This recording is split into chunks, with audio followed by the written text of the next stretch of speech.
Hey guys, coming to you on January 8th, 2024, college football national championship game is fixing to start in about 15 minutes. I'm on my way to the Middle East market to grab me a beverage and enjoy the game, but I just got to thinking, because this is the last year for the 4-team playoff. Next year we're going to a 12-team playoff.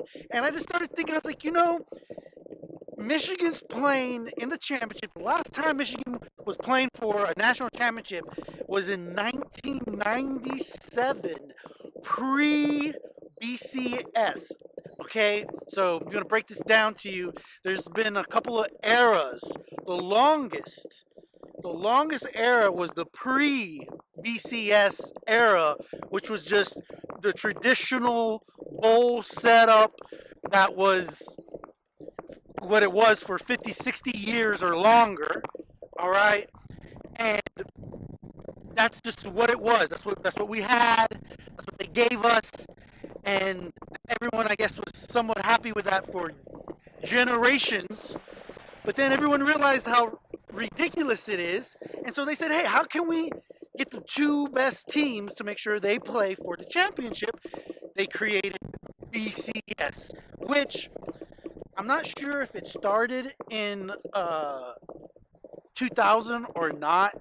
But I'm just going to say 2000 because it makes it easier, right? So 2000, BCS, World Championship Series. They're going to do all these rankings and number systems and data points that are supposed to give us and rank the two best teams, and those are the teams that will play for the championship.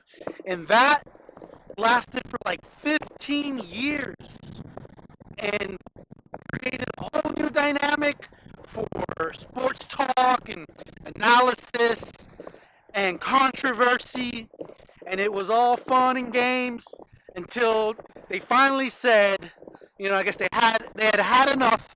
The fans had had enough, and they're like, hey, we need a playoff. What's with this? We need to have a playoff. Why the bowl games? So they say, okay, let's do a playoff. We're not going to put in a bunch of teams. We're only going to put in 4. Okay? And I think this happened maybe 2016, maybe 2015. I think there's been about 6, 7, maybe 8 years of playoffs. And this year, you actually have an undefeated major conference. Florida State goes undefeated, wins the ACC, and they're not in. Now, granted, there's a reason why, and I actually kind of agree with the bowl selection, the committee's decision, but still, it wouldn't have been a problem if they had 12 teams, which is what they're going to have starting next year. Florida State would have been in, along with other teams well-deserving like Georgia, but it's interesting because it took about 8 years to go from 4 to 8. No, from 4 to 12. Okay, they skipped the 8. I thought it was going to be 4, 8, and then maybe 16. But no, they went 4 and then 12. Which is by design. So I think they're going to try to leave it like that for a while. But I think eventually, in another 10 years, they'll open up to 16, and you'll have the Sweet 16 of college football playoffs, and they won't call it the Sweet 16, they'll call it the Super 16, or they'll give it some funny name. Interesting note, as it pertains to Harbaugh, he has been, he's done well.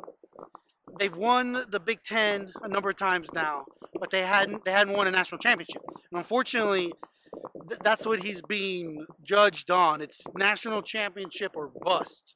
All right, and so he's one game away from winning and accomplishing that goal, all while having a very tumultuous tenure there.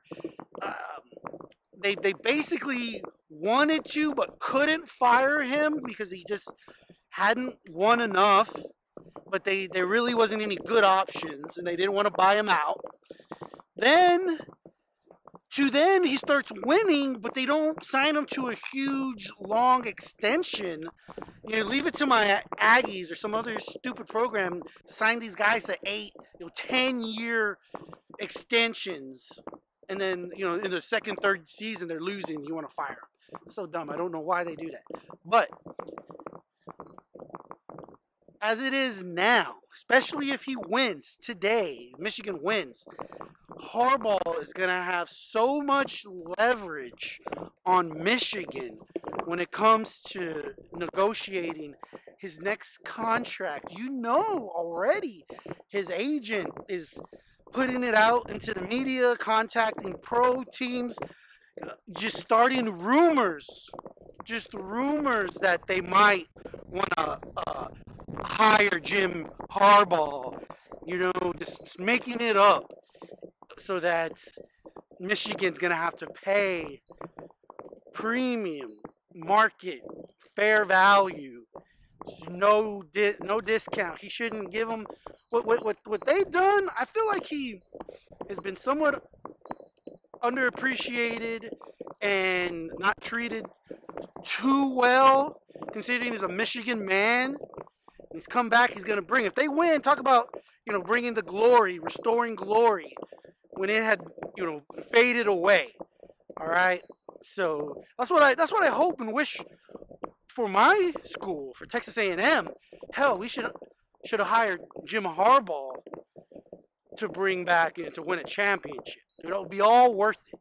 I guarantee you, if they win tonight, and you ask any fan, when it comes to the drama, they all love him. They all love him. Winning cures everything. It's all forgiven if they win tonight. So we'll see. But I'm picking Washington, 28-23. Or no. I said 28-24. 28-24, Washington, close game. Jameis Daily, find me on YouTube. Already approaching 300 followers. Stay tuned because the best is yet to come.